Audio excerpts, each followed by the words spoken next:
दिल्ली के सीएम पद से इस्तीफा देने के बाद अब अरविंद केजरीवाल खुलकर विधानसभा चुनाव प्रचार में जुट गए हैं। इसी बीच आज दिल्ली की जनता से रूबरू होने के लिए उन्होंने जंतर मंतर पर जनता की अदालत लगाई। पिछले 10 सालों में पहली बार आम आदमी पार्टी की तरफ से इस कार्यक्रम का आयोजन किया गया। दरअसल अरविंद केजरीवाल बीते 5 महीने से तिहाड़ जेल में बंद थे। ऐसे में अब वो फरवरी में होने वाले विधानसभा चुनाव को लेकर किसी भी तरह की कसर नहीं छोड़ना चाहते हैं। इसलिए उन्होंने जेल से बाहर आते ही बचे हुए समय में दिल्ली की जनता से सीधे जुड़ने के लिए इस जनता की अदालत सजाई और पहले ही दिन उन्होंने बीजेपी और आरएसएस पर जमकर निशाना साधा।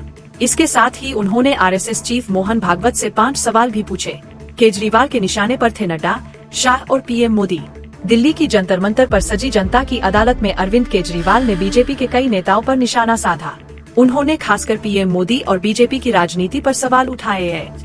अरविंद केजरीवाल ने कहा कि पीएम मोदी देश भर में सबसे ज्यादा भ्रष्टाचारी नेताओं को बीजेपी में शामिल कर रहे हैं। उन्होंने अमित शाह पर निशाना साधते हुए कहा कि अमित शाह ने जिस नेता को खुद भ्रष्टाचारी बोला था उसे भी पार्टी में शामिल कर लिया गया।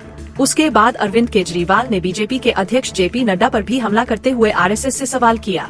उन्होंने कहा कि जेपी नड्डा ने लोकसभा के दौरान कहा था कि बीजेपी को आरएसएस की कोई जरूरत नहीं है।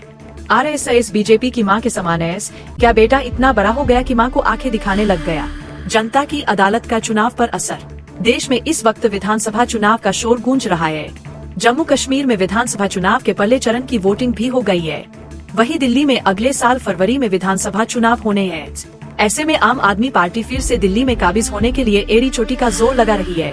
करीब 5 महीने तक जेल में बंद रहने के बाद अब जमानत पर बाहर आए अरविंद केजरीवाल पार्टी और खुद की ईमानदारी साबित करने में लग गए हैं, जिससे दिल्ली की जनता अगले साल होने वाले चुनाव में उन पर विश्वास दिखाकर आम आदमी पार्टी को सत्ता में ले आए और वो फिर से दिल्ली के सीएम बन जाएं।